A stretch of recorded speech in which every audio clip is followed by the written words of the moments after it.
interaction with a patient begins when they make an appointment. And we do try to collect as much information that is pertinent to the patient's problem even before they get to the office. What I want to learn as a physician is, well, is the knee pain from the knee or could it be from something else? So right away I'm thinking of the back as a potential problem, the hip as a problem, weak bones can be a problem, occasionally even a tumor can be an issue. So I want to have a broad picture of what's going on and really talk about the specifics of the pain with the patient. How about long car rides or when you're sitting for a long time period? Yes, definitely. Hurts? Okay, all right. And well, the exam portion is very important. Again, with the exam is I'm not looking at the knee, but we're looking at the patient's ability to balance, looking at the spine, looking at the hips, really watching the patient walk. There may be a foot problem that contributes to the knee, or there may be a hip problem that is actually causing the knee pain. So it's important to watch the patient walk. We see the knee under stress at that time and we can make decisions as to, oh indeed, the seriousness of the knee problem and look for other possible explanations of that pain. Then we'll hone in on the knee itself. One of the things that we're looking for is the range of motion of the knee. It's a patient holding the knee in a position because of pain or because of weak muscles. There may be tight muscles or tight fascia that's causing the problem. So we should be able to tell a lot from the patient walking. When I watched you walk, I didn't suspect any issues with alignment. Your hip movement is good and symmetrical. If we've made the diagnosis of arthritis, that means that the patient is missing material.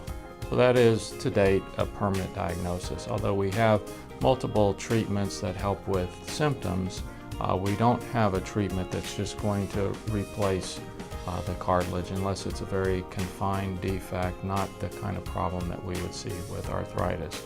It acts as a pad, much like a sponge.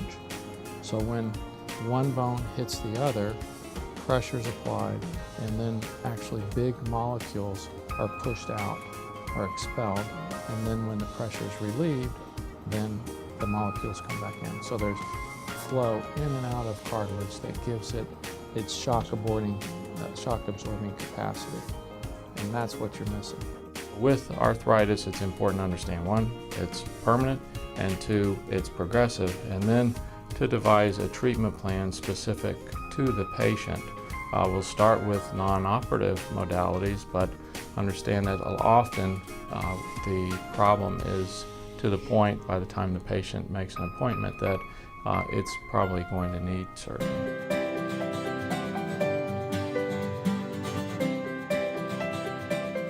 Number one is weight loss, because the knee is under a lot of stress when we get out of a chair, when we go upstairs, or if we run or even walk fast. Some of the forces are 10 times the body weight. So losing 1 pound is like losing 10 pounds to the knee joint in a lot of stressful situations. So weight loss, it doesn't have to be a lot to make a significant difference. Regular exercise is also important. A joint that's moving usually has less symptoms. So if we can keep the joints moving on a regular basis, patients will do better. So after exercise and weight loss, then there's other modalities such as meds that we call non-steroidal anti-inflammatory drugs. The problem with those is that they recently or in the near future are going to all have a label that there's cardiac or heart risk with them. The problem's not that well understood, but certainly there's enough information that it is a concern, and it's not. When we take these meds, even though a lot of them are over the counter, you have to understand that you better have a good reason because there are potential complications with them.